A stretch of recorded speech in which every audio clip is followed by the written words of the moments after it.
नमस्कार विद्यार्थियों, मैं सिंबूराम, सहायक आचार्य हिंदी, राजकीय महाविद्यालय अटरू 12।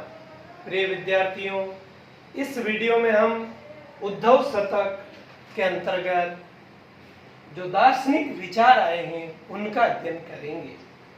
हालांकि उद्धव शतक में भक्ति भावना की सशक्त व्यंजना हुई है और भ्रमर गीत काव्य परंपरा के अंतर्गत जो मूल स्रोत है श्रीमद् भागवत, उसमें भक्ति भावना की व्यंजना हुई है और कहीं भी दार्शनिक विचार प्रस्तुत करना उनका मुख्य उद्देश्य नहीं रहा है।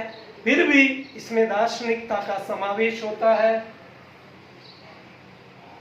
इसमें 3 मुख्य संवाद हैं, भगवान श्री कृष्ण और उद्धव का, उद्धव और गोपियों का, और उद्धव और कृष्ण और उद्धव का वापस जब वह लौट जाते हैं उस समय का।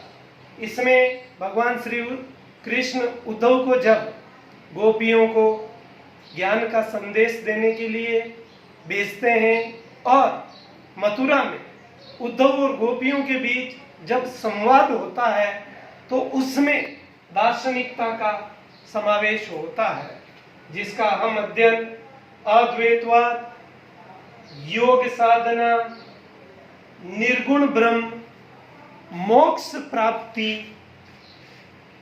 प्रत्यक्ष प्रमाण, माया का प्रपंच आदि के अंतर्गत कर सकते हैं। हमने अभी मूलतः देखा कि भागवत का उद्देश्य किसी दार्शनिक विचारधारा का प्रतिपादन करना मुख्य नहीं है, जितना कि भक्ति भावना और ईश्वरीय अनन्य निष्ठा को दर्शाना। इस कारण उसमें सगुण निर्गुण अथवा द्वैत अद्वैत का प्रचार नहीं माना जा सकता। उद्धव शतक में भी रत्नाकर जी ने इस बात का ध्यान रखा है। उन्होंने उद्धव के द्वारा ज्ञान योग का उपदेश देते हुए निर्गुण उपासना का सामान्य प्रतिपादन किया है, परंतु गोपियों के कथनों से सगुण भक्ति को ही प्रधानता मिली है। इस प्रकार उद्धव शतक में जो दार्शनिक विचार प्रस्तुत हुए हैं वह मन और बुद्धि के परिष्कार के सूचक हैं। इसमें अद्वैत भावना, योग शास्त्र, ब्रह्म ज्ञान, माया, ज्ञान साधना, मुक्ति, प्रमाणवाद, तप साधना आदि विभिन्न दार्शनिक पक्षों का सूक्ष्म स्थूल रूप से प्रसंगानुसार चित्रण हुआ है। इनका हम विस्तार से अध्ययन करते हैं। पहला, अद्वैतवाद। समस्त कृष्ण भक्त कवियों में वल्लभीय दर्शन को अपनी रचनाओं का आधार बनाया गया है। वल्लभ दर्शन में शास्त्रीय नाम शुद्ध द्वैतवाद, ब्रह्मवाद और परिणामवाद। इस दर्शन के अनुसार समस्त सृष्टि का कर्ता सच्चिदानंद ब्रह्म है। वह सर्वज्ञ, सर्वशक्तिमान, सर्वव्यापक, सगुण और निर्गुण भी है।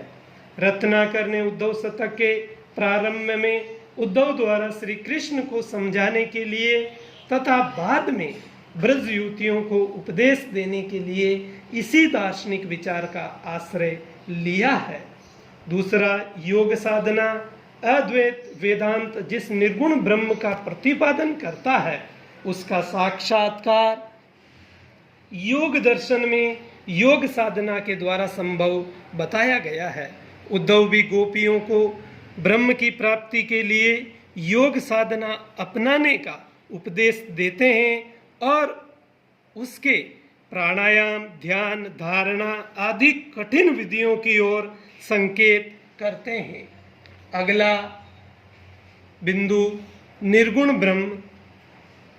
उद्धव निर्गुण और निराकार ब्रह्म का प्रतिपादन कर यह कहते हैं, क्योंकि वह निर्गुण और निराकार ब्रह्म के उपासक थे स्वयं उद्धव, और वह कहते हैं कि ईश्वर सांसारिक विकारों से मुक्त एवं सर्वथा अलभ्य हैं और वह प्रत्येक पदार्थ और जीव के अंदर मूल तत्व के रूप में रहता है। गोपियां उद्धव की उक्तियों का अनेक प्रकार से खंडन करती हैं। अगला बिंदु, प्रत्यक्ष प्रमाण। न्याय शास्त्र में 4 प्रमाण माने गए हैं जिन्हें दर्शन ग्रंथों में भी अपनाया गया है। यह है प्रत्यक्ष, अनुमान, उपमान और शाब्द प्रमाण। इन चारों प्रमाणों में क्रमशः उत्तरोत्तर दुर्बलता मानी गई है और उद्धव शतक में गोपियां निर्गुण निराकार ब्रह्म को अस्वीकार करने में और उद्धव के कथन का खंडन करने में प्रत्यक्ष प्रमाण का महत्व बतलाती है। अगला बिंदु माया या प्रपंच।